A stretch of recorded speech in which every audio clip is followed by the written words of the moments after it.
Privilégio estar aqui, num lugar tão feliz e abençoado. Eu amo o Ministério ABA, eu tenho já alguns anos de amizade com a igreja lá de Blumenau. Alguém já foi lá na igreja de Blumenau? É muito bacana, mas o espírito é igual daqui, sabe? O pastor Haroldo Kuzma. Agora eu tive o privilégio, nos últimos dias, de estar na igreja na Grande Porto Alegre, Florianópolis, Blumenau e agora aqui. Então, o ciclo está completo de bênção, sabe? E pastor Adilson é do mesmo naipe e nível de homem de Deus, né? Nossos espíritos se reconhecem, sabe? Então, para mim é uma honra estar num lugar desse nível de igreja que realmente se importa com a palavra de Deus e de fazer as coisas da forma correta, porque é aí que a bênção de Deus vem de verdade. Posso ouvir um amém hoje de manhã?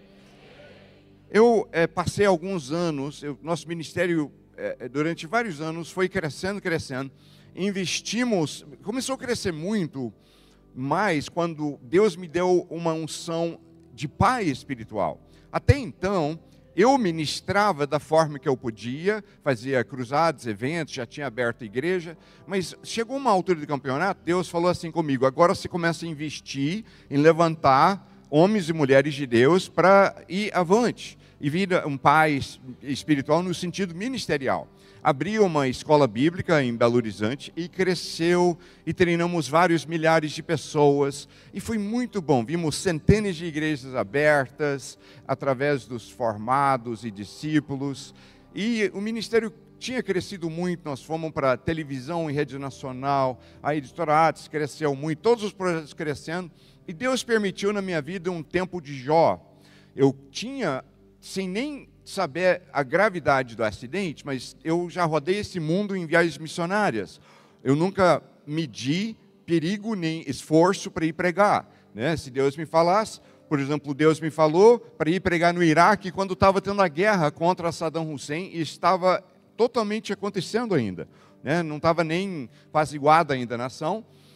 Por que eu senti a hora de Deus? Porque que eu descobri? Como já tinham derrubado Saddam Hussein, ele estava fugindo, né? E ainda estavam terminando a batalha quando eu cheguei lá, mas aí estava livre para abrir igrejas evangélicas. E nós rodamos vendo igrejas evangélicas abertas, em um mover de Deus, centenas e centenas de iraquianos por vez vindo para Cristo, mas quase morri um monte de vezes lá, né? Mas nunca coloquei isso como problema, né, para a causa de Cristo. Um monte de gente antes de eu ir falaram assim: não vai pregar no Iraque não, é perigoso, você pode morrer lá. Eu falei: morrer eu vou um dia. Agora, se eu tiver que morrer pregando e exaltando Jesus, que causa melhor para morrer do que essa, né, meus irmãos? Que história é essa, né, de evangélico que fica com medo da morte, né? Agradeço pela música de fundo, mas até prefiro sem, por favor. Obrigadão, viu, gente?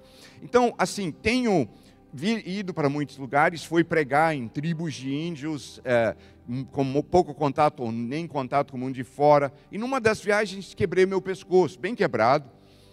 Eu não tinha médico lá e, né, recuperei, mas depois fui desgastando o meu pescoço. E meu pescoço chegou ao ponto que eu passei anos de agonia de dor, depois várias cirurgias, Deus fazendo milagres, né? Mas Deus, no período que eu estava fora de cena, tivemos que diminuir os projetos, eu comecei a me retirar mais, eu comecei a orar, a ponderar sobre como a gente podia voltar a sermos aquela igreja poderosa do livro de Atos. Como que a gente podia viver daquele jeito, e se era possível hoje. O Espírito Santo me mostrou que sim, algumas coisas que nós precisamos resgatar hoje para sermos como aquela igreja do livro de Atos. E foi profundo os anos que eu passei, né, nesse período de retirada, né, de Jó na minha vida. Mas uma das coisas que aconteceu comigo, enquanto eu estava ponderando, orando e com dor no meio das cirurgias, que antes eu comecei a pensar que eu comecei a pensar assim: Deus, o que eu fazia de errado antes no meu ministério? O que eu posso mudar? Como eu posso, nesse período de reflexão, melhorar? E veio a mim, nas minhas ponderações, que eu tive que confessar para mim mesmo que eu me importava demasiadamente em agradar as pessoas, tá? E eu vi que tinha sido um problema para mim. eu me lembro uma vez que eu sentei com um pastor amigo meu, que lidera um ministério que tem uns 50 mil membros ao todo, e nós almoçamos juntos quando eu estava no auge das coisas acontecendo, e eu falei assim, pastor, amigão, né, eu conheço ele desde que eu era adolescente, falei, e ele é lá de Manaus, eu falei, o que o pessoal lá de Manaus me critica? Porque eu perguntei pensando assim, eu não quero que o sucesso sobe a minha cabeça. A gente estava com um programa sendo assistido por milhões de pessoas na TV, as coisas acontecendo, grandes eventos. Falei, eu quero manter a humildade, eu quero olhar onde eu estou falhando, eu quero melhorar sempre. Então perguntei, o que o pessoal me critica, o que eu poderia melhorar? E ele falou, olha, não, nada me vem à mente, não. Eu falei, não, eu não estou querendo que você me agrada, né? Você é meu amigo, talvez você está me respondendo para me agradar. Mas eu queria saber mesmo, o que o pessoal está me criticando, o que eu podia melhorar? Ele falou, não, eu estou sendo sincero, realmente, todo mundo que eu conheço gosta do seu ministério. Sabe, meus irmãos, posso te confessar um negócio? Eu fui embora daquele almoço achando que aquilo era bom. Achei que era bom ele falar que todo mundo gostava do meu ministério. Mas nesse período de retirada, eu comecei a pensar, não, Jesus, ele era perfeito, sem pecado, e um monte de gente odiava ele. E disse, eles vão te odiar do mesmo jeito porque vocês são meus servos. E eu pensei, se eu estou fazendo um ministério, eu estava fazendo, que todo mundo gostava, então eu estava fazendo algo errado. Eu não estava sempre falando tudo que eu devia falar, e falando a verdade como eu deveria falar. E eu agora me vejo de volta, com minha saúde restaurada, e numa pegada agora de volta, né, ministrando pela nação, chamando as pessoas de volta à palavra.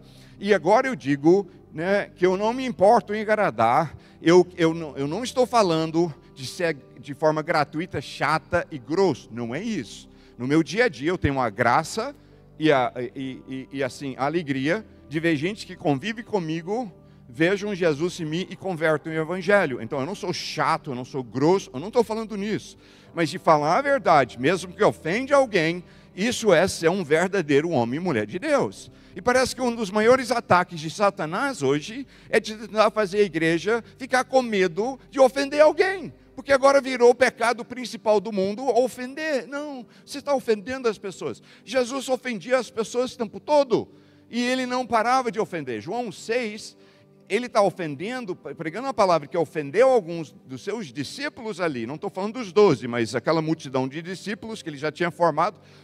E os 12 vêm para ele e falam, Senhor Jesus, o Senhor está ofendendo o povo. E ele fala, é mesmo? Aí ele vira e fala, então tá. Aí ele prega mais duro ainda o que ele estava pregando. Aí diz que foi embora um monte dos seus discípulos. Ele vira para os 12 e ele fala, os seus 12, por favor, não me largam também não. Eu modifico minha mensagem para agradar vocês e os outros, tá bom? Não me largam. É isso que ele falou? Alguém lembra? Não. Ele falou, vocês querem ir embora também? A rua está ali. Tá? Por quê? Porque ele sabia que você só forma um movimento que vai transformar o mundo com a verdade e nunca cedendo a mentiras. Então eu me vejo hoje de volta querendo falar a verdade de Deus. Se isso ofender alguém por não aceitar a verdade, problema deles, eu não vou recuar. Alguém aceita que eu faço isso? Amém? E se você não gostar de alguma coisa que eu falar, não tem problema, faça assim com a mão. E eu não vou te odiar, nem ficar com raiva de você. Eu só peço aos obreiros, vão te carregar para fora e o resto de nós continuamos. Não. É brincadeira. Não vou carregar ninguém para fora. Era só para a gente ir um pouco. Antes de eu entrar na palavra, eu quero falar aqui, logo cedo já, de nosso Ministério de Literatura. Hoje à noite vou estar ministrando uma palavra sobre esse livro que eu lancei agora, chamado Porque Deus Ama Pessoas Atrapalhadas, e é muito forte esse assunto, virou best-seller já, na graça de Deus. É sobre resgate do verdadeiro evangelho e entender como que Deus te ama mesmo do jeito que você é, com as falhas que você tem, como é que Ele te levanta e faz algo grande na tua vida. Ele não está procurando aquele pessoal todo assim, perfeitinho para ele agir. Na realidade, ele age mais nas pessoas atrapalhadas que vêm com humildade e quebrantamento diante dele. E hoje de manhã eu vou estar ministrando sobre um livro que eu escrevi, que já saiu, nós comemoramos, acabou de chegar a marco de 500 mil de cópias, chama-se O Poder da Língua. E se Deus quiser, nós vamos cutucar e mexer com o jeito que você fala agora hoje de manhã nessa ministração. Nós relançamos um livro agora para comemorar 500 mil de cópias, com um novo capítulo chamado O Poder da Bênção, e será o último ponto do meu ensino hoje de manhã. Então, eu creio que vai mudar o jeito que você fala, né? Mas, assim, o livro tem muito mais do que eu terei tempo para ministrar agora. Vai ter lá fora, depois você pode ter a tua cópia. E na linha do jeito que você fala, nós acabamos de lançar um devocional muito profundo. Não é um devocional só feito para vender, coisas comercial, não é pop gospel. É uma coisa profunda, né? Cada dia. Ele é baseado nas promessas de Deus. Chama-se Uma Promessa por Dia. Cada dia, 366, que você pode usar também em ano bissexto. E ele pode começar a qualquer época. Você pode marcar amanhã e começar e só termina daqui a um ano. Ou você pode marcar pela frente, agendar, quando você quer começar e terminar. Mas cada dia tem uma promessa bíblica, a Escritura. Depois um ensinamento, um estudo sobre a promessa, muito legal. E depois a declaração da promessa personalizada para você dizer em voz alta sobre você, sua família, sua vida. Então é muito bacana, super recomendo também, porque nós temos as promessas de Deus, mas a gente não toma posse muitas vezes, né? Então esse aqui está envolvido com isso. E a Bíblia de estudo que eu pessoalmente mais gosto e que eu uso, que nós publicamos pela editora Atos, chama Bíblia de Estudo Dake. A Bíblia de Estudo Dake foi escrita por um pastor chamado pastor Dennis Jennings Dake. Ele foi muito usado por Deus. Quando ele converteu o Evangelho, Deus dele o dom de decorar a Bíblia de capa a capa. Ele sabia a Bíblia inteira. Ele ainda usava esse fato para evangelizar às vezes. Marcava em cidade pequena, estava muito efeito. Ele marcava, falava, homem Bíblia, você pode perguntar qualquer coisa da Bíblia, ele sabe. Aí a pessoa falava do povo, ele sem Bíblia, falava assim, e ele dizia, fica com a tua Bíblia aberta. Aí falava assim, 1 Coríntios 12, 8. E ele citava, qualquer lugar na Bíblia. Aí ele usou esse conhecimento para fazer, e gastou 20 anos fazendo as notas de estudo dessa Bíblia Dake. E o legal é que ele trabalha muito assim, esse assunto também fala em tal lugar, e ele destrincha o assunto de uma forma profunda que eu nunca vi igual. Então temos algumas cópias da Bíblia de estudo Dake que está ali, e também tem uma promoção de ganhar um livro chamado A Descoberta dos Dois Apóstolos, que vai junto, onde fala o que aconteceu no fim da vida de Pedro, Paulo, o pessoal todo, é bem bacana. Então, vamos para a palavra. Abrem tuas Bíblias comigo. Só nessa primeira passagem que eu vou te pedir para abrir, depois eles vão estar mostrando, e eu não vou parar em cada um, para não perder tempo e poder ministrar o máximo de conteúdo que eu posso hoje de manhã. Provérbios 18, 21. A língua tem poder para trazer morte ou vida. Quem gosta de falar, arcará com as consequências. Meus irmãos, quando a gente vem para Jesus, nós trazemos muitas vezes hábitos de fala muito pejorativos, que fazem parte da vida ruinada e destruída que nós tínhamos antes de conhecer Jesus. Muito disso está ligado à nossa fala. E se nós queremos realinhar a nossa vida para ser uma vida abençoada, uma vida com a graça de Deus, uma vida diferenciada com o favor de Deus, nós precisamos mudar o jeito que nós falamos. Porque o jeito que nós falamos, muitas vezes abre brechas para o Satanás nos atacar, brechas desnecessárias. Nós abrimos espaço que não deveríamos abrir. E eu quero recomendar a todo mundo hoje a prestar muita atenção a esse estudo, nota, pensa depois, pondera, pega o livro e lê depois, porque é de extrema importância você ver a maneira que você fala. Porque essa passagem que eu li não é figurativo. Ele está dizendo que literalmente a língua tem poder para trazer morte ou vida. E esse princípio tem várias outras passagens que mostram a mesma verdade, que ilustram isso como histórias onde alguém pela língua liberou ou bênção, ou vitória, ou liberou destruição e morte. Então é um princípio real e literal, não é apenas figurativo. Eu conheci uma mulher, quando era adolescente, que ela amava muito o marido dela. E ela sempre falava um negócio que ela achava que estava sendo romântica e bonitinha. Ela falava assim, eu amo tanto meu marido fulano, que se for um dia para perder ele para uma outra mulher, eu prefiro morrer antes, não quero perder ele nunca. E ela achava que era uma fala bonitinha. Ela falava, eu ouvi ela falar várias vezes. E eu não entendia tão bem esse princípio na minha adolescência, então eu não falei nada.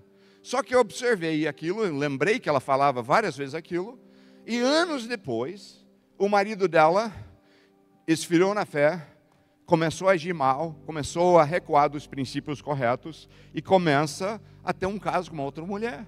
E ele começa a ter um caso com outra mulher. Quando ele está criando coragem para largar a esposa dele, ele já ia nela falar, eu vou te deixar. Ela começa a ter dor de cabeça terrível, faz exames e descobre que ela estava com um tumor no cérebro. Ela viveu mais algumas poucas semanas, ele não teve a coragem de largá-la, e ele ficou do lado dela, e ela morreu do jeito que ela sempre falou. Antes de perder meu marido para outra mulher, eu prefiro morrer. E é exatamente o que aconteceu com ela. E ver isso acontecer, e outros casos similares, é que me fez atentar para esse princípio, e eu começar a pensar, espera aí, eu acho que eu não tinha entendido a severidade disso. Teve uma vez que eu, inclusive foi aqui em Curitiba, eu vim ministrar um evento, morava em Belo Horizonte, onde eu moro hoje, e uma irmã, que ela era deputada federal, acho que ela tornou deputada federal depois, mas enfim, ela comprou uma cópia desse livro, O Poder da Língua.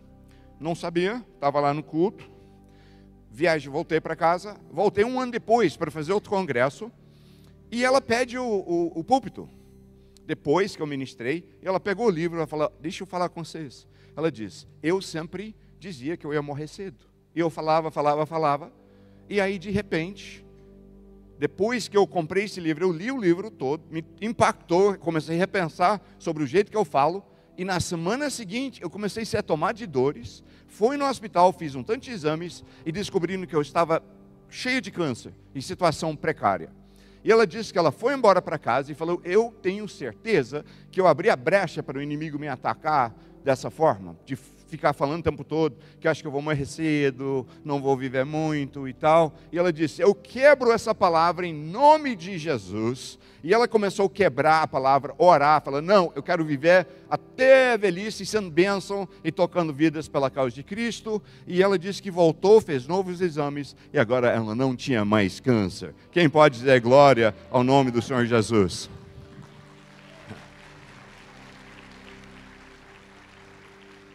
Foi engraçado que as pessoas fizeram, quase brigaram para pegar todas as cópias que tinha no evento daquele livro, porque ficaram, não, eu tenho que ter esse livro também. Eu experimentei isso, porque quando eu tinha 18 anos de idade, eu tinha lido bastante sobre os mártires. O Fox, o livro de mártires, publicado por uma editora no Brasil, não lembro qual, mas tem no português. É um livro sério para se ler, preparado, porque ele conta a história de um monte de gente que morreu pela causa de Cristo durante os séculos, e algumas das mortes a nível natural eram terríveis, mas que as pessoas morriam alegres, felizes, exaltando Jesus. Então, muito forte. E eu pensei assim, nossa, né, que jeito glorioso de partir, e eu, com falta de sabedoria, comecei a falar assim, eu acho que um dia eu vou em alguma viagem minha, pregando o evangelho, morrer numa rajada de bala de metralhadora. E vou morrer para Cristo. E falei isso várias vezes. Uma delas, eu tive a felicidade de falar na frente do meu pai, pastor John Haynes. E ele ouviu aquilo, ele parou, ele falou, filho, você está dizendo algo que Deus te revelou? Ou você está só falando uma coisa que você achou bonito? Da boca para fora. Aí eu fui ponderar a pergunta dele e pensei, Deus não me revelou isso e nem é o que eu quero. Eu quero viver bastante tempo sendo bênção na causa de Cristo. Quero viver até a velhice, abençoando, levantando novas gerações para Cristo. Então, eu quebrei o poder daquela fala. Eu falei, em nome de Jesus, uma pausa.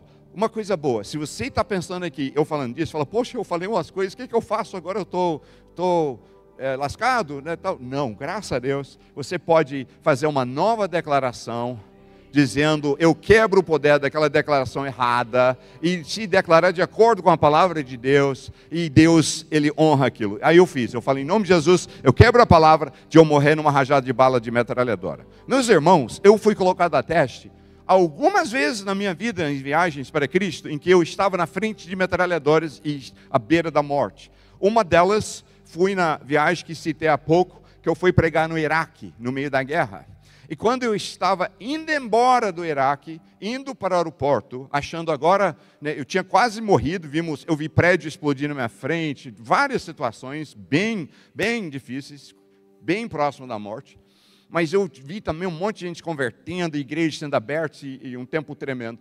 E estamos a caminho do aeroporto e passou 2 daqueles jipes americanos com metralhadora em cima. E o nosso cameraman, que eu tinha programa na Rede TV na época, e nós pegamos uma viagem, botamos em capítulos e inspiramos muita gente para missões. Foi muito bacana, né, mostrar, pregando num lugar desse, porque muita gente depois falou, nossa, isso me inspirou para ser missionário. Então foi bem frutífero. Mas o cameraman, ele fez algo que a gente chama no inglês, that's a no-no. É tipo, isso é uma não se faz, né? Então, ele ficou filmando os jipes com as metralhadoras quando passavam. É tática de terrorista. O pessoal viram ele filmando e já mandaram a gente encostar, tipo assim. Aí encostamos, o motorista era um iraquiano, mas discípulo de Jesus. E os soldados desceram, com as metralhadoras apontaram na gente, os soldados desceram e cercaram, mantendo uma linha de fogo aberta, né? Eles todos em volta com as metralhadoras, podiam nos varrer com bala. E um soldado americano, com a pistola na mão, veio e estava falando em árabe, põe as mãos para cima. Estava um pastor, meu amigo de infância, estava comigo nessa viagem, e o pessoal acha que é igual ao cinema, que numa hora dessa você põe as mãos para cima, é sempre mãos para cima. Só que quando você está dentro de uma van, se você colocar as mãos para cima, elas vão estar escondidas dos soldados. E eles podem achar que a gente está puxando uma coisa para armar uma bomba ou coisa assim. Então eu falei, põe as tuas mãos na janela, não é que é para cima, é mostrar as mãos vazias, é o importante, que você não está fazendo nada. Então ele colocou as mãos na janela, eu coloquei. O motorista iraquiano colocou as mãos para fora da van, na janela, e ficou assim, abertas. E o cameraman não. Ele entrou numa espécie de pânico. Em vez de ele mostrar as mãos, ele agacha e começa a guardar a câmera na sacola. Eu estou assim, guarda a câmera depois, mostra as mãos, a gente vai morrer aqui agora. E ele não, ele estava, eu falei, aí eu chamei o nome dele, que eu estou guardando para não expor ele, né? Ele é super gente boa, mas eu não quero ficar humilhando ele, né? Então, E ele só teve um momento né, que ele ficou assustado. E ele baixa lá e está guardando. Eu põe as tuas mãos para cima. Ele não ouviu, ele estava tão fora de si, continuou guardando. Aí eu usei a voz de velho pentecostal expulsando demônios, né? Tipo, sai, capeta! Eu falei assim, põe as tuas mãos para cima agora! Aí ele, sim, tá. E colocou as mãos para cima. Só que a tensão estava no ar. Gente, eu contei essa história para o meu sobrinho que lutou no Iraque, para vários outros soldados que lutaram no Iraque. E só não podia estar vivo. Porque lá no Iraque, naquele mesmo dia, teve mais de 17 ou 18 atentados. Um deles, poucos quilômetros de onde nos pararam, o cara ficou desobedecendo, eles não atiraram, ele teve 2 segundos para armar uma bomba, puxou, explodiu e matou vários soldados. Então, quando você não obedece imediatamente, a ordem deles é atirar. E eu vi o soldado, assim, ele estava na frente, o que estava com o revólver perto da gente. E se ele atirar, o resto vão nos encher de bala. Nós vamos parecer aquele queijo cheio de buraco, né? E ele está lá tremendo. E agora que o cameraman levantou as mãos, a tensão estava no ar, eu pensei, eles vão nos balear ainda, a coisa está tensa. Aí eu calmei, eu comecei a gritar em inglês, tem cidadão americano no carro. Eu, por acaso, tenho dupla cidadania, eu sou naturalizado brasileiro, mas eu ainda tenho a cidadania americana. E eu falei, tem cidadão americano no carro, tem cidadão americano. Aí com isso, eles seguraram, pausaram, que estavam assim, para começar a atirar. E veio um sargentão, né? Puxou a porta da van aberta, tacou aquela arma assim em cima de mim e falou, prova! Só que o menino que estava assustado ali, tremendo com o revólver, estava ali. Eu falei, tá bom, mas eu falei assim, bem calmo, falei, eu vou ter que puxar aqui da minha jaqueta, então fala com o menino lá para ficar calmo, tá? Que eu não estou puxando a arma. Aí ele deu a ordem para baixar a arma, aí eu fui bem devagarinho, falando, estou puxando, devagarinho, tá aqui meu passaporte, né? Eu acalmando todo mundo e tal. Só que assim, volta um ponto. Logo antes que eu gritei, tem cidadão americano no carro, eu vi morte por metralhadoras do jeito que eu tinha falado. Eu vi que nós íamos morrer. E naquela hora, eu clamei a Deus, falei, Deus, o Senhor lembra que eu quebrei a palavra de morrer numa rajada de bala de metralhadora, então não iremos morrer assim hoje, não, em nome de Jesus. Só falei assim numa oração rápida, né? E aí o sargento ali pegou o passaporte, Aí ele deu uma ordem, todo mundo baixou as armas, quando viram que era cidadão americano. Aí eles falaram assim, o que você está fazendo, cara? Nós quase te matamos agora. Eu falei, eu venho pregar Jesus Cristo aqui no Iraque. Ele falou, você é doido, mas tudo bem. Né? E aí eles nos liberaram e fomos embora. Meus irmãos, a sua língua tem poder de vida e morte. Eu tenho certeza que se eu não tivesse quebrado aquela palavra, eu teria morrido numa rajada de bala de metralhadora aquele dia. Porque eu teria aberto a brecha. A língua tem poder para trazer morte ou vida. Não sou eu que estou dizendo, é a Bíblia que diz. Agora, a língua também tem poder para a vida. Eu conheço um caso legítimo, eu só conto histórias que não são minhas pessoais, se eu sei da legitimidade de quem conta, eu sei que são pessoas sérias, que o que falam é verdadeiro. Essa história é de um amigo meu de infância, o pai dele, né, um dos meus mentores, um grande homem de Deus, grande família, e a avó desse meu amigo, quando a tia dele era criança, ela tinha, se não me engano, 10 anos de idade, ela pegou alguma doença e chegou a morrer. E como era uma época, lá atrás, que não tinha um serviço de funerário tão instantâneo, eles tinham deitado ela na cama e estavam ali chorando e iam depois prepará-la para morrer, para enterro e tal. Só que a avó da menina chega, a bisa desse meu amigo, a avó da menina chega, e que era uma mulher de Deus, cheia do Espírito Santo, acreditava nos milagres, batismo do Espírito Santo, glória de Deus, e ela chegou, ela disse, minha neta aqui tem missão para cumprir, ela não vai morrer, em nome de Jesus. Ela foi lá, disse, ela tem missão para cumprir, isso não será a morte dela. Pegou ela, levantou o corpo frio, já endurecido, saiu de perto do resto do pessoal, ninguém sabe exatamente o que ela falava, mas ela andava segurando a neta, falando, diz a família, assim, certamente ela está dizendo, você não vai continuar morta, você vai voltar à vida, você vai crescer, e você vai ser bênção para muita gente. E ela fala, ora, leva a neta dela de volta, deita sobre a cama, e quando ela deita sobre a cama, a neta faz e volta a viver. Cresceu, virou uma mulher de Deus, casou com um pastor, abriram muitas igrejas, e antes dela morrer, bem velhinha, ela fez muita gente virar discípulos do Senhor Jesus Cristo. Quem pode aplaudir o Senhor hoje de manhã?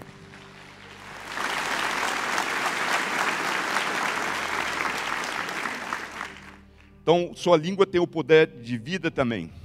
Próxima coisa que eu quero mostrar, que é muito importante, que eu vejo o pessoal, às vezes querem invocar o nome de Jesus. Nós estudamos na Bíblia que Jesus deu isso muito claro, que quem é de Jesus tem autoridade em nome dele para proclamar ou chamar o nome dele para pedir milagre, uma cura, coisa assim. Nós entendemos isso que está na Bíblia, não entendemos? Quem entende, no mínimo em geral, que você tem autoridade de usar o nome de Jesus para ver milagre, bênção e tal. Deixa eu ver as mãos. Praticamente todo mundo. Só que, o que acontece? Às vezes, eu vejo gente falando, poxa, mas na minha vida, parece que não tem poder quando eu chamo o nome de Jesus. Pode ter alguns motivos por isso, está vinculado também em fé. Mas uma das coisas que pode estar fazendo você não ver poder de Deus quando você invoca o nome de Jesus, é usar o nome do Senhor em vão. Tá? E eu vou te falar o que é isso. A gente vem para Jesus acostumado a usar o que a gente chama de expletivos. O expletivo é você falar algo que não acrescenta significado à conversa. Antes de converter, geralmente esses expletivos são palavrões. A gente fala, tchum, palavrão. Né? Tchum foi palavrão, tá? Se você não pegou aí, está ainda acordando. Então tchum é palavrão hoje, tá? Porque não, Então a pessoa fala, nossa, está quente hoje, né? E fala palavrão. Aí você vem para Jesus, acha bonitinho, fala, não, eu vou substituir palavrão pelo nome de Deus e de Jesus. Que bênção, que legal, né? Aí você fala, nossa, mas está quente hoje, meu Deus. Jesus, esse negócio é muito caro. Meus irmãos, se você não entendeu, as mais de 300 passagens na Bíblia que tratam com a questão de Deus não querer que usamos o seu nome em vão, agora é a hora de você entender. Porque isso é usar o nome do Senhor em vão. Usar certas palavras como expletivo, normal. Enquanto não seja nem palavrão que é feio para os ouvidos a nível cultural, cultura faz algumas palavras serem feios a gente ouvir, palavrão, né? E enquanto jamais o nome de Deus ou Jesus, mas tem tipo o gaúcho, acabei de voltar lá de Rio Grande do Sul essa semana, e eles falam toda hora até hoje, bar, né? Eles têm bar, tem no mínimo uma meia dúzia de bar. Eles têm bar perplexo, bar. Eles têm o bar bravo, bar, né? Eles têm o bar curioso, bar, né? Eles têm vários bar. Mas o explicativo é bar. Aí você vai para Minas Gerais, eu estou com um rapaz da minha equipe aqui lá de Minas, e lá é uai, né? E toda hora, nossa, esse negócio é caro demais, uai. Não, nós vamos lá, uai, eu estou te falando. Aí uai. Uai é explicativo, ele não acrescenta nada à conversa. Aí alguém, o mineiro estava em outro estado trabalhando, e vira e mexe ele falava uai, e os colegas dele de trabalho começaram a insistir com ele, falaram, mas o que significa uai? Ele disse, gente, aí ele ficou todo frustrado e falou, uai é uai. Né? Tipo, sei lá. Mas Êxodo 27 diz, Êxodo 27, não tome o nome do Senhor, seu Deus, em vão, porque o Senhor não terá por inocente o que tomar o seu nome em vão. Meus irmãos, sabe o que é em vão? Eu fiz uma pesquisa em hebraico, eu fiz uma pesquisa em grego, eu estudei essa palavra para valer de toda forma possível, e eu descobri um negócio sobre o que significa de fato em vão. Querem que eu te compartilhe hoje? Não? Deixa para uma próxima eu falo. Hoje vocês querem saber? O que eu descobri? Depois de muita pesquisa, muito estudo, eu descobri que em vão significa em vão. Exatamente o que parece. Significa usar quando você não precisa, tá? O nome de Deus, o nome de Jesus só deve ser usado para falar com Ele, falar a respeito dEle, adorá-lo ou falar, né, compartilhar sobre Ele para as pessoas. Mas quando você usa como esse tal do explicativo, recheado na conversa, só com uma palavra assim, nossa, Jesus, mas esse negócio eu não acredito, não sei o quê, nossa, Jesus, esse negócio é longe, isso é usar o nome do Senhor em vão, porque você está falando o nome de Jesus, você não está falando com Ele, não está adorando Ele, nem falando a respeito dEle, está só enchendo a conversa como se fosse palavrão, e antes que você falasse palavrão do que o nome de Deus em vão, tá, meus irmãos? Falar palavrão é feio para os ouvidos da gente, falar o nome de Deus em vão faz entristecer o Espírito Santo na sua vida. Tá? Você diz, não, mas assim, isso é Velho Testamento, você está citando um dos 10 mandamentos, estamos na Nova Aliança. Sim, nós estamos. Mas é que alguns princípios, realmente, da forma que nós interagimos com Deus na lei de Moisés e a Nova Aliança mudaram. Mas alguns não. E a questão de Deus não querer que use o nome dele em vão, continuou, não tem a ver com a aliança mosaica nem a Nova Aliança, tem a ver com a natureza de Deus, e Ele não quer em nenhuma aliança que a gente use o nome dele em vão, tá? Mas deixa eu te provar isso, só para não ficar eu falando. Só uma passagem rápida. Chama-se a oração do Pai Nosso. Mateus 6,9 é uma delas, passagens onde tem. Portanto, orem da seguinte forma. Pai Nosso...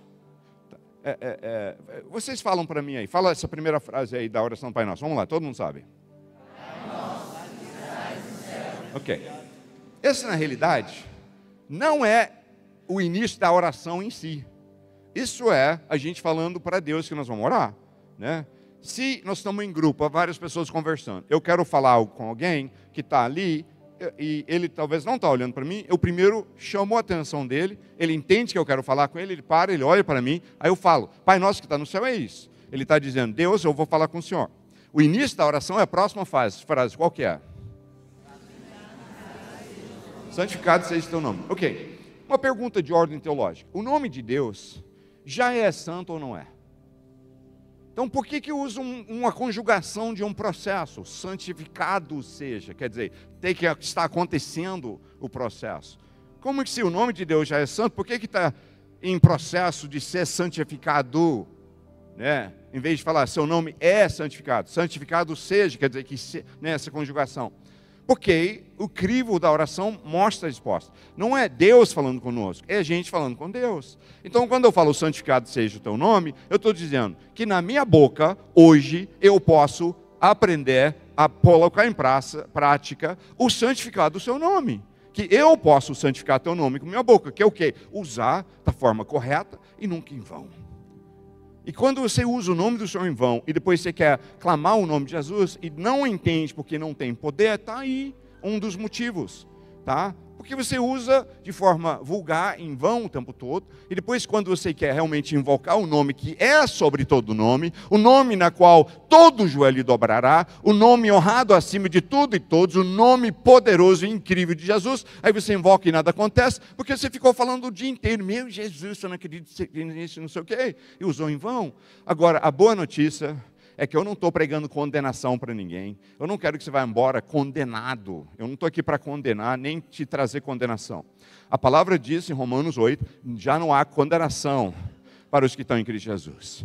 Se você tem usado o nome do Senhor em vão, trata isso com o Senhor. Ora, pede perdão, fala, Deus me perdoa e me ensina. E a oração do Pai Nosso vai fazer mais sentido para você essa primeira parte. Agora você vai dizer, se eu estou orando, Deus, santificado seja o nome, Deus, todo dia fala, Deus me ajuda a aprender a santificar teu nome na minha boca, a não usar da forma errada, a tratar com honra e respeito devido ao seu santo e incrível e maravilhoso nome. Estamos juntos? Vamos tratar assim então? Então não vai embora com condenação, vai embora com atitude de mudança.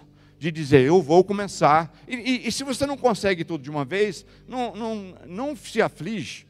Cada vez que você reparar que você ainda está com o hábito errado, fala, Deus, errei de novo, me ajuda. E o Espírito Santo vai te ajudar, você vai reconstruir a forma de fala, e você vai começar a ver poder ao invocar de verdade o nome do Senhor Jesus Cristo.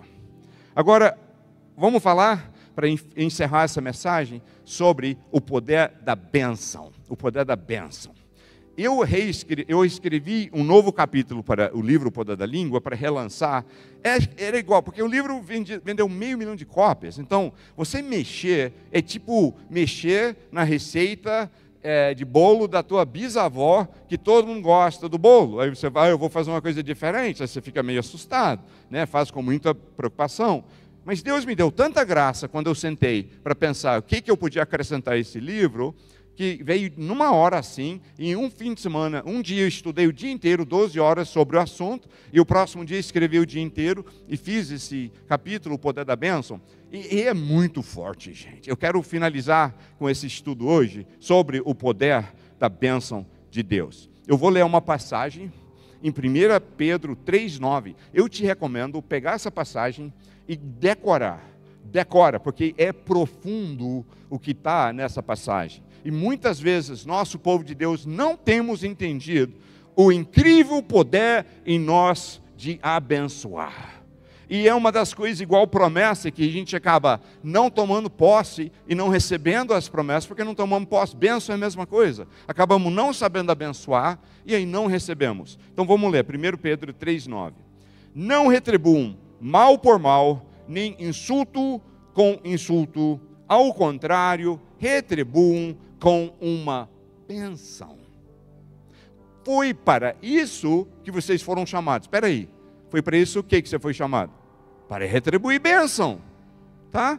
Eu não estou inventando, é o que está escrito. Você não devolve insulto ou mal. Você, ao contrário, retribui com uma bênção. E você foi chamado para isso. Diz, foi para isso que vocês foram chamados. E a bênção lhes será concedida. Uau! A bênção lhes será concedida. Quando você entender esse princípio. Eu comecei a reparar, no meio evangélico, as pessoas muito preocupadas e assustadas com maldição do inimigo. Maldição não, sai fora, eu não e tal. Alguém amaldiçoou, deixa eu escapar disso. Mas eles não entendem um princípio que eu conheço uma frase que é assim: o poder da bênção de Deus é maior do que a maldição de Satanás. O poder da bênção, vamos falar de novo, vamos falar juntos. O poder da bênção de Deus é maior do que o poder da maldição. Então, o poder da bênção de Deus que está em você, ele quebra e destrói o poder da maldição de Satanás. Então, o povo de Deus, cheio do Espírito, e conhece a palavra, vivendo como discípulo de Jesus, quando encara a maldição de Satanás, você não tem que ter medo, não. Você fala em nome de Jesus, né? Eu estou fazendo o contrário da maldição, eu estou abençoando. Isso aconteceu comigo, anos atrás, mais de 20 anos atrás, eu fui pregar uma cruzada de fé e milagres numa cidade chamada Atibaia, São Paulo. Eu chego lá, fui para o culto, o lugar estava lotado de gente, divulgaram na cidade inteira. Na época eu usava cartazes, banners, um monte de coisa assim para preparar. Estava lotado. E quando eu chego lá, alguns líderes ali começaram a me falar: Pastor Gary, a gente tem que te informar que tem um satanista aqui na cidade e ele amaldiçoa as pessoas e a maldição acontece. E eles falaram assim, todo assustado. Ele amaldiçoou um cara um tempo atrás, a morte, e em poucos dias o cara morreu num acidente terrível. Ele amaldiçoou um outro, e o cara agora está numa cadeira de rodas. E pastor, eles todos assustados, pastor, nós temos que te informar que ele viu as propagandas sobre esse evento em teu nome, e ele mandou te dizer que ele te amaldiçoou à morte. Eu olhei para eles acharam que eu ia ficar assustado, eu dei uma risada boa, tipo, é mesmo? Eu falei, ele me amaldiçoou à morte? Foi. Eu falei, então tá, faz o seguinte, deixa claro para ele, que se ele me amaldiçoou à morte, eu não vou devolver mal com mal, nem insulto com insulto. Eu não vou devolver morte. Tem evangélico que acha que tem que falar, mata ele, Deus, mata ele, Senhor, queima ele. Não. Eu falei, eu abençoo ele para a vida, e nós veremos qual tem mais poder. Comecei a pregar, depois de uma declaração daquela, você acha que eu estou pronto para milagres e poder? Começo a pregar, no meio da mensagem, levanta uma mulher endemoniada, e hoje em dia, não sei, né, é menos comum, mas naquela época era muito comum, não era algo que a gente procurava, acontecia, né? E a mulher levanta e começa a gesticular e gritar como se estivesse em agonia, tipo, assim, né? Eu fiquei invocado, porque ela estava interrompendo tudo, falando tão alto, bem na frente, que eu não conseguia continuar com ela lá gritando. Então eu desci, e eu estava com fé na minha experiência com Deus. Alguém reparou que eu acabei de falar uma coisa bem errada? Eu estava com fé na minha experiência com Deus. Isso é errado? Eu estava errado. Eu estava contando que quantas vezes já expulsei demônio, quantas vezes já vi libertação. Então, quantas vezes eu tenho fé que eu tenho experiência vai acontecer?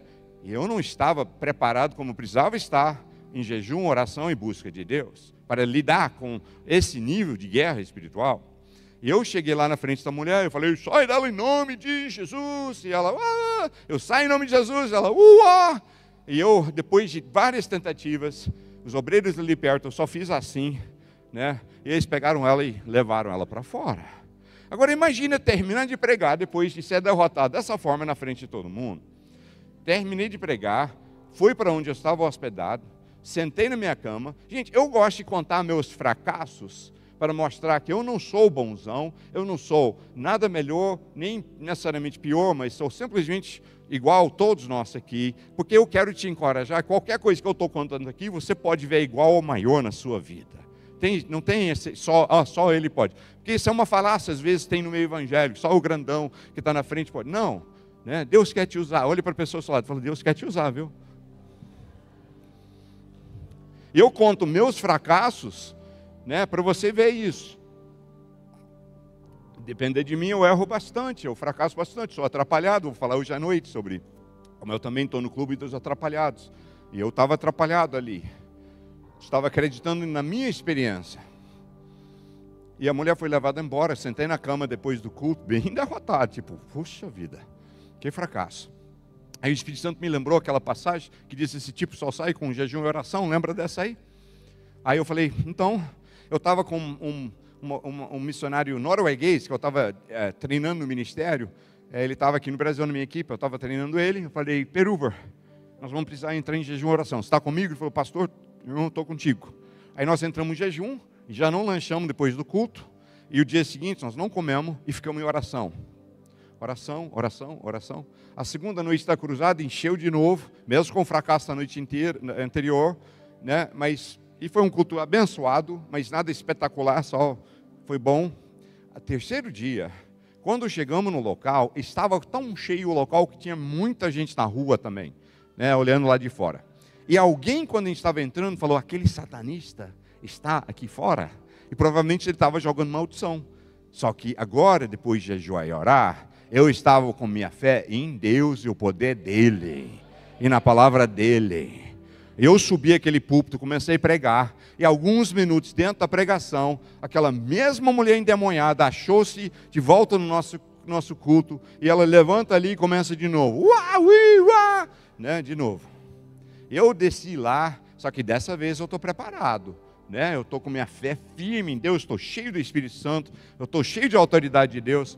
Eu olhei para aquela mulher, e eu falei, em nome de Jesus, saia dessa mulher agora. E aí a mulher fez assim, como se eu fosse liberto. O que é a primeira coisa que você faz se alguém foi liberto de um demônio? Jesus disse, ele deu a dica, né? A casa foi esvaziada do demônio, você quer que a pessoa chama a pessoa para encher a casa com o Espírito Santo, pedir o Espírito Santo para entrar no lugar, porque senão lá na frente vem mais demônio, diz Jesus, né? Então eu aproximei da cabeça dela para falar que você quer aceitar Jesus, e na hora que eu aproximei, o demônio agora falando por ela, mas uma voz masculina que a nível natural eu não vejo como saiu daquela mulher aquela voz, era muito grossa, né? Mulherzinha pequena que não tinha como fazer aquela voz, e ela fez assim, eu estou aqui ainda. E o demônio começou a conversar comigo. Gente, eu nunca busquei conversa com o demônio, mas pode acontecer uma vez ou outra. Aconteceu com Jesus e aconteceu comigo. Tem testemunhos. Eu acabei de falar com o pastor que organizou essa cruzada, umas 2 semanas atrás, a gente lembrou disso, né? Ele, vários testemunhos do que aconteceu ali, né? E o demônio então fala em voz de homem, eu estou aqui ainda, e riu. Eu falei, você não vai zombar, demônio, você não vai ficar aqui, você vai embora. Aí o demônio diz, tá bom, eu vou embora, pois eu conheço o nome que você citou, e eu conheço você. Meio estranho o demônio falar que ele me conhece, né? Porque eu não era amigo dele, com certeza. Então ele conhecia eu como oponente, né? Com certeza, mas, né, mesmo assim. E aí eu vou embora, aí ele faz assim, eu vou embora daqui a pouco. Aí eu falei, não, você não vai rir mais. Eu fiquei invocado, falei, você não vai rir mais, você não vai embora daqui a pouco, você vai embora agora. Você vai embora dessa mulher, você vai embora dessa cidade, e você é proibido jamais voltar para cá, em nome de Jesus. E na hora que eu falo assim, a mulher liberta, de verdade, alguns minutos depois, com os obreiros, ela orou, aceitou Cristo como Salvador.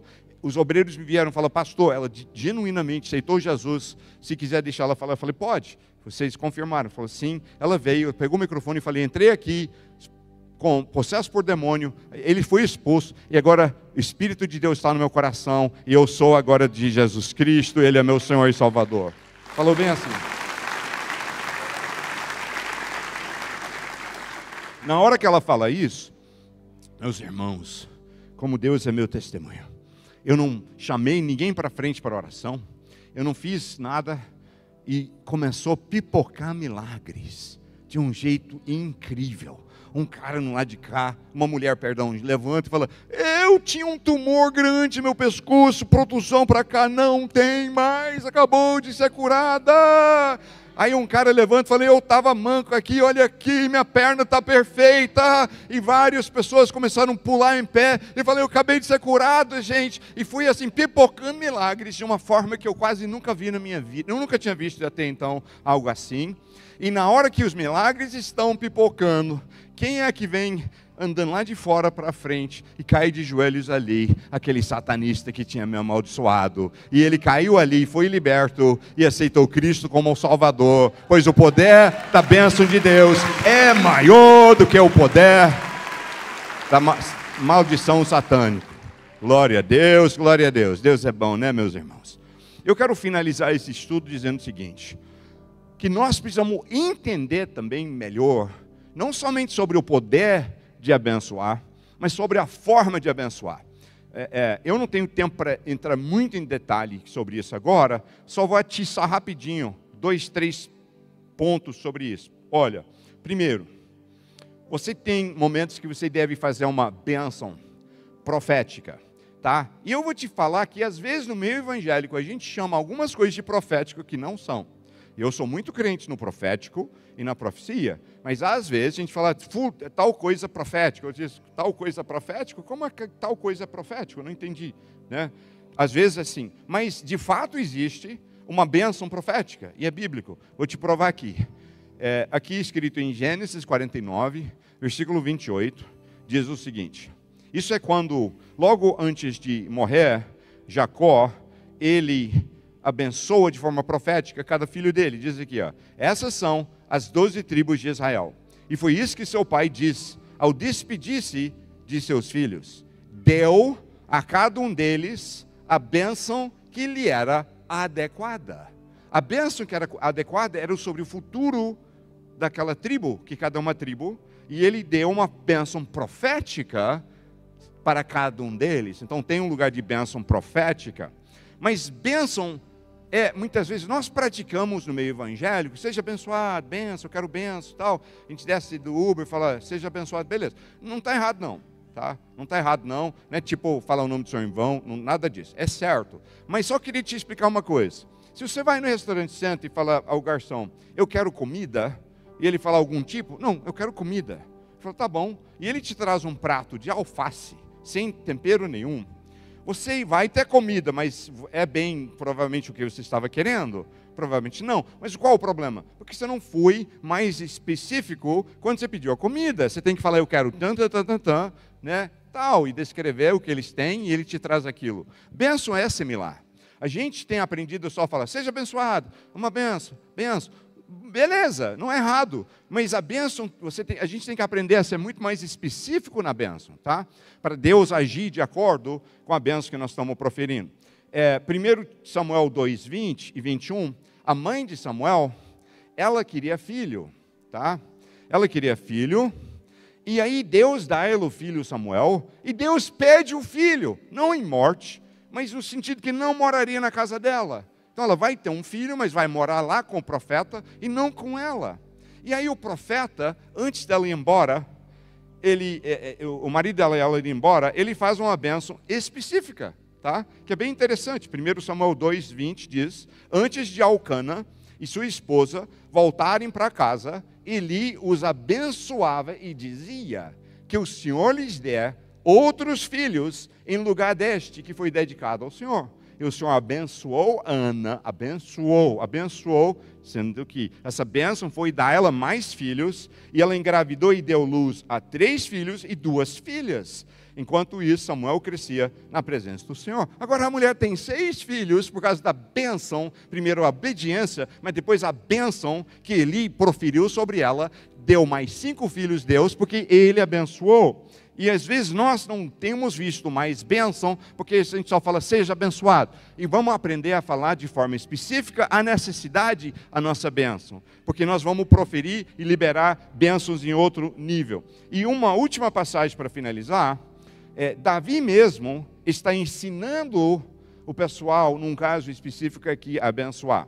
Número 6, 22 em diante diz, o Senhor diz a Moisés, diga a Arão e aos seus filhos, vocês abençoarão os israelitas com as seguintes palavras. Deus está ensinando eles como abençoar os israelitas. O Senhor abençoe e o guarde. O Senhor faça resplandecer o seu rosto sobre você e lhe conceda graça. O Senhor volte o rosto para você e lhe dê paz. Assim eles invocarão o meu nome sobre os israelitas e eu os abençoarei.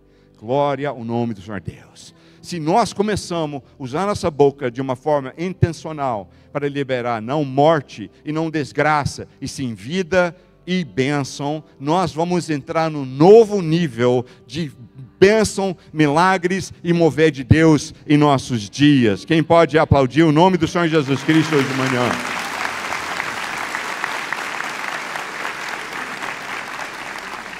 Eu quero finalizar com um momento de oração. Se você tem sido tocado em alguma área aqui hoje, sobre proferir vida em vez de morte, sobre parar de usar o nome do Senhor em vão, sobre saber proferir bênção, qualquer área que nós falamos, e você quer tomar posse disso, vamos fazer isso com uma oração, um momento de oração. Todo mundo que gostaria de fazer isso, eu quero que fique em pé, mas só se gostaria. Se você não quer, pode ficar sentado. Eu não gosto de nenhuma pressão sobre ninguém para responder, só se você quer isso. Se você quer isso, fique em pé. Você não está no momento para isso, fica à vontade, fica sentado, não tem problema nenhum. E você que ficou em pé, Começa você mesmo a falar com Deus. Se tem usado o nome do Senhor em vão, primeira coisa, pede Ele perdão, né? Não tem condenação, mas nós também precisamos tratar. Fala, Deus, eu às vezes na minha ignorância, não entendi bem esse princípio, tenho estado usando seu nome em vão, às vezes eu tenho estado entristecendo teu Espírito Santo, me perdoa, me purifica disso, e me ajuda a aprender a não usar seu nome em vão. Às vezes eu falo, eu proferi palavras de desgraça, de morte, de maldição, eu quero quebrar aquelas palavras e depois declara palavras de bênção. Ou você quer proferir palavras de bênção mesmo, começa a orar, todo mundo agora em voz alta. Esse é o poder da língua, então nós precisamos falar. Fala em oração, fala agora, fala com Deus. Deus, nós estamos aqui orando, ministrando a vida das pessoas, para a gente ver um novo mover do Teu Espírito Santo nessa igreja de milagres, de bênçãos proféticas, de vida, de cura, de saúde, que o Senhor possa começar a liberar através de nós, e que nós podemos começar a usar nossas bocas da forma mais alinhada com Tua palavra, deixando nossas palavras serem instrumentos de bênção, em nome do Senhor Jesus Cristo. Aleluia, vai orando, a banda vai começar a adorar, e você vai começar a conversar com Deus, começa a deixar a sua língua falar essas coisas, fala, é importante você falar, fala com tua voz, fala com Deus agora. Deus, em nome de Jesus, quem tem usado o nome do Senhor em vão, ensina até santidade com o teu nome, a santificar o teu nome em nossas bocas cada dia, a aprender a usar seu nome da forma correta, Senhor. Oh meu Deus, queremos ver um grande mover do Teu Espírito Santo nessa igreja. Queremos ver um grande mover da Tua presença nesse local, Senhor. Meu Deus, te adoramos. Aleluia.